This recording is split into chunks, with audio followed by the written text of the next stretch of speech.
Forte de la première clôture de son histoire au-dessus des 7200 points, la Bourse de Paris a poursuivi sa lancée ce mardi.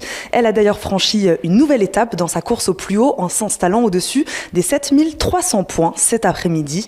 Les investisseurs semblent avoir intégré le fait qu'ils devront composer avec le variant Omicron, ainsi qu'avec la perspective d'un resserrement de la politique monétaire des grandes banques centrales. À Wall Street, hier, le Dow Jones et le S&P 500 ont clôturé sur de nouveaux records.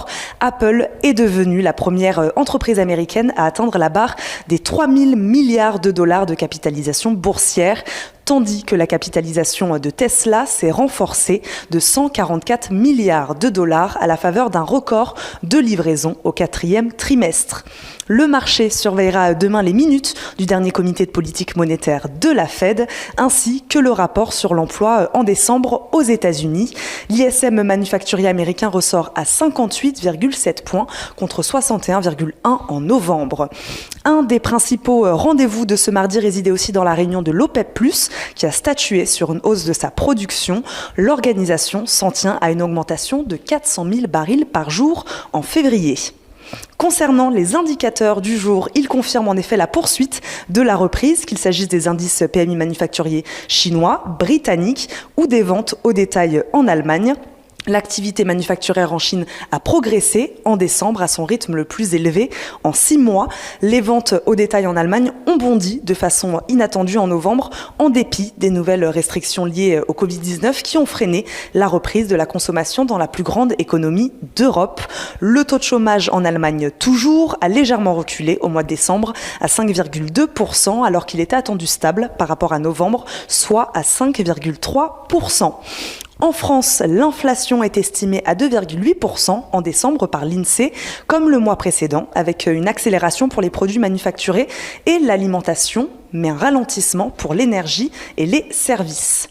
Les valeurs du jour en France aujourd'hui. Air France KLM poursuit sa lancée dans ce début d'année. Jolie hausse aussi pour le groupe de services parapétrolier CGG, après avoir annoncé conclure la cession des actifs de stockage physique et des services associés à son activité Smart Data Solutions. On a suivi aujourd'hui aussi M6 qui a annoncé avoir conclu l'acquisition de 2% supplémentaires du capital de Stéphane Plaza Immobilier, dont il détenait déjà 49% et prend ainsi le contrôle du réseau d'agences immobilières franchisées. Le groupe français de construction Eiffage a annoncé, lui, avoir remporté 2 contrats majeurs dans le domaine de l'éolien offshore au Royaume-Uni. Holcim annonce avoir finalisé l'acquisition du leader américain du béton prêt à l'emploi, Cowden Inc.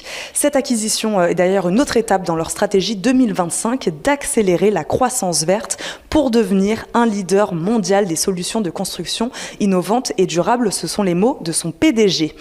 Très forte baisse aujourd'hui, Valneva qui chute de 17,3% cet après-midi, accusant ainsi sa 6e baisse d'affilée.